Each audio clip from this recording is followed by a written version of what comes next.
అయితే mixed daily ఉంటుంది కదా సార్, ఇక్కడ ఏంటంటే మనం డైలీ మిక్స్డ్ బట్టలు ఉంటే ఇందులో వేసేసుకోండి. కాటన్ మిక్స్డ్ ప్లస్ ఎక్స్ప్రెస్ ఉందా, మన 3 ఏంటంటే మనం డైలీ యూస్ చేస్తానికి అన్ని మిక్స్డ్ బట్టలు. ఓకే. సో ఇక్కడ మిక్స్డ్ ఏంటంటే 9 kg వరకు వేసుకోవచ్చు. ఓకేనా. కాటన్ కూడా అంతే, మనం 9 kg వరకు వేసుకోవచ్చు. ఓకే. అదే బేబీ వేర్ ఉందనుకో చిన్న ఒక మనం 2 hours ఉంటుంది. ఓకేనా. ఓకే. ఒక 5-6 జతలు వేసేసుకోవాలి. ఓకేనా. యాంటీ అలర్జీ అంటే మనకి ఎప్పుడైనా ఫీవర్ వచ్చిన హాస్పిటల్కి వెళ్ళిన బట్టి ఉంటాయి, యాంటీ అలర్జీ వేసేసుకోవాలి. ఓకే. ఎక్స్ప్రెస్ 30 అయితే 3-4 జతలు. తక్కువ బట్టలు ఉన్నప్పుడు తొందరగా వేసుకోవాలనుకున్నప్పుడు ఎక్స్ప్రెస్ 30 పెట్టుకోవాలి. కేజీ వరకు సపోర్ట్ చేస్తుంది అది. ఓకే. అది మురికి లేని మురికి ఉంటే కొంచెం 3-4 వేసుకుంటే అయిపోతుంది.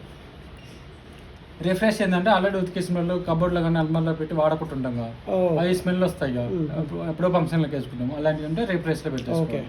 దానికోసం అది స్పిన్ డ్రై అంటే మనం చేతితో ఉతికేసిన బట్టలు ఉంటాయా బయట, ఓన్లీ డ్రై చేసుకోవడానికి స్పిన్ డ్రై పెట్టుకోవాలి. దానికోసం అది. క్రైడల్ వాష్ అంటే మన పార్టీ వేర్